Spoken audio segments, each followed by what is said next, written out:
Good morning from Dublin, and welcome to your Sunday service. I'm really glad that you're able to join us today. Now, let us begin with the reading of the Creed of the Church of Scientology.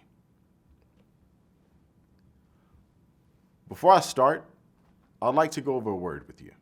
That word is inalienable. Something that is inalienable is something that is yours, and it cannot be taken away from you or given away by you. It will always be yours. The Creed of the Church of Scientology. We of the Church believe that all men of whatever race, color, or creed were created with equal rights. That all men have inalienable rights to their own religious practices and their performance. That all men have inalienable rights to their own lives. That all men have inalienable rights to their sanity. That all men have inalienable rights to their own defense. That all men have inalienable rights to conceive, choose, assist, or support their own organizations, churches, and governments. That all men have inalienable rights to think freely, to talk freely, to write freely their own opinions, and to counter or utter or write upon the opinions of others. That all men have inalienable rights to the creation of their own kind. That the souls of men have the rights of men, that the study of the mind and the healing of mentally caused ills should not be alienated from religion or condoned in non-religious fields, and that no agency less than God has the power to suspend or set aside these rights, overtly or covertly. And we of the Church believe that man is basically good, that he is seeking to survive, that his survival depends upon himself and upon his fellows in his attainment of brotherhood with the universe. And we of the Church believe that the laws of God forbid man to destroy his own kind, to destroy the sanity of another, to destroy or enslave another's soul, to destroy or reduce the survival of one's companions or one's group. And we of the Church believe that the spirit can be saved, and that the spirit alone may save or heal the body. Now, these are the beliefs in which we stand firm on. Now, there's a lot of information that goes around on a daily basis. You have the news, you have coffee shops, conversations with friends, the radio, and also newspapers. But what happens when you see something that's not true? Because you know that it's not true. Well, let's have a look at what L. Ron Hubbard says about personal integrity. What is true for you is what you have observed yourself. And when you lose that, you have lost everything. What is personal integrity? Personal integrity is knowing what you know. What you know is what you know. And to have the courage to know and say what you have observed. And that is integrity, and there is no other integrity. Now, you can think of a time where someone may have said something that was not true, and you stood firm on what it is that you observed, and you spoke out against it. That was you sticking with your personal integrity. Now, you also may find times where you may have been silent or not spoke out against something that you saw or heard that was not true. It happened. Okay. Now you see what personal integrity is. Of course, we can talk about honor, truth, all these things, these esoteric terms. But I think they'd all be covered very well if what we really observed was what we observed.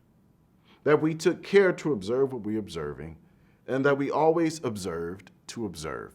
So you keeping a state of mind of where you are actually causatively observing something. You know that you're observing it. You're making sure that you're not taking in any bias, any data from some other source. You're looking directly at that thing for what it is and not on some via from some other place. And not necessarily maintaining a skeptical attitude, a critical attitude, or an open mind, but certainly maintaining sufficient personal integrity and sufficient personal belief and confidence in self and courage that we can observe what we observe and say what we have observed. Nothing in Dianetics and Scientology is true for you unless you have observed it and it is true according to your observation. That is all. The Christmas season is upon us, and we may find some people who are wondering, should I be nice? Should I be mean? Should I join the Christmas carolers, or should I throw tomatoes at the Christmas carolers? Well, today we're going to be talking about kindness. So let's have a look at what L. Ron Hubbard says about that. There's hardly any one of us who hasn't asked himself the question, isn't it better to be mean?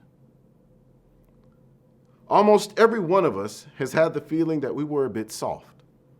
We didn't like flying into the teeth of some human being and making him or her feel bad. We've told ourselves, we ought to be tougher. We ought to put up a better front. We ought to know when to snarl, know when to show the sharpened tooth.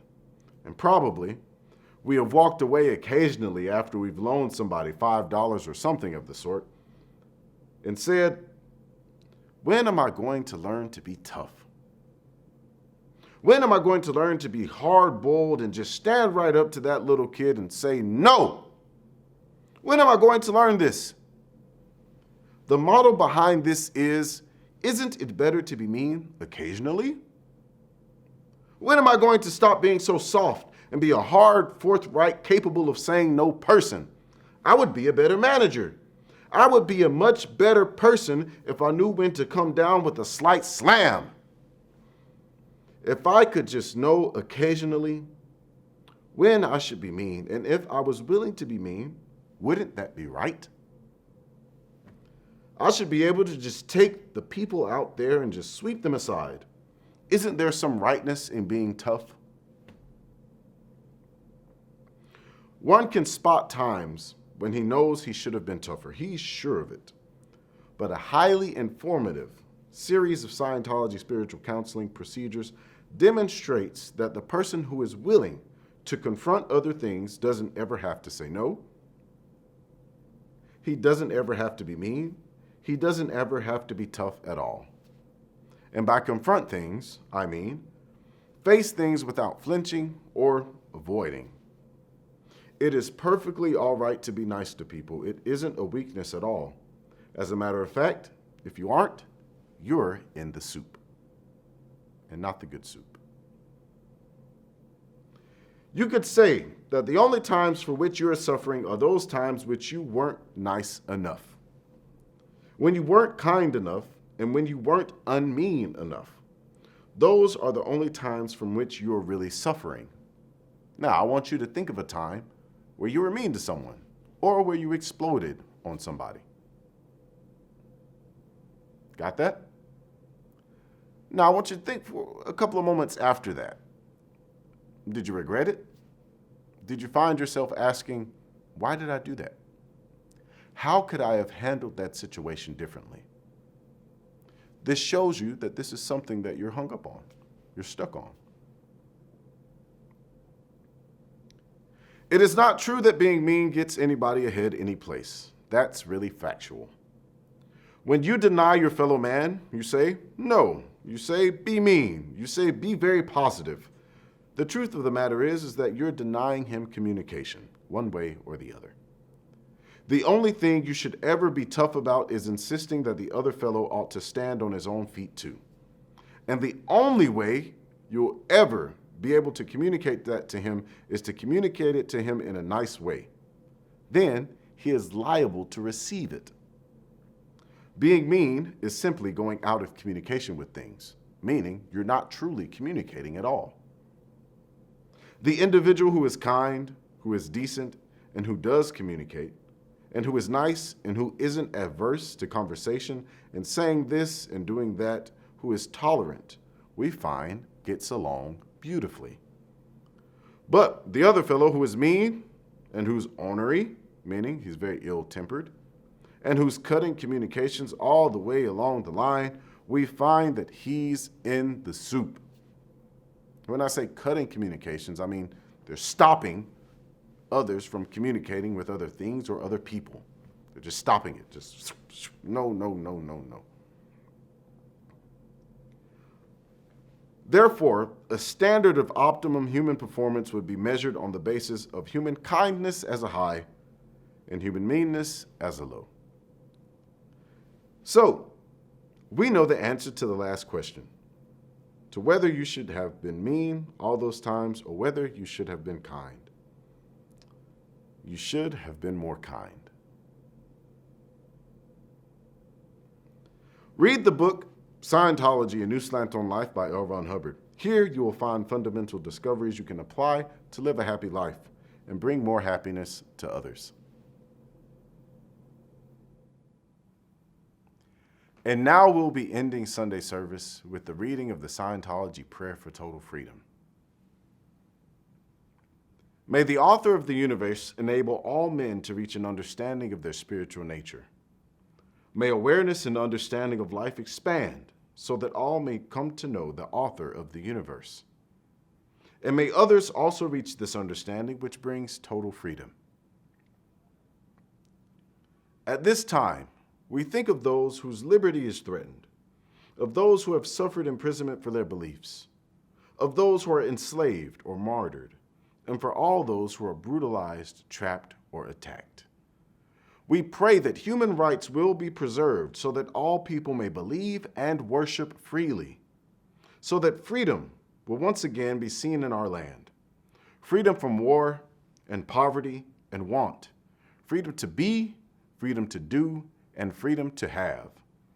Freedom to use and understand man's potential, a potential that is God-given and God-like.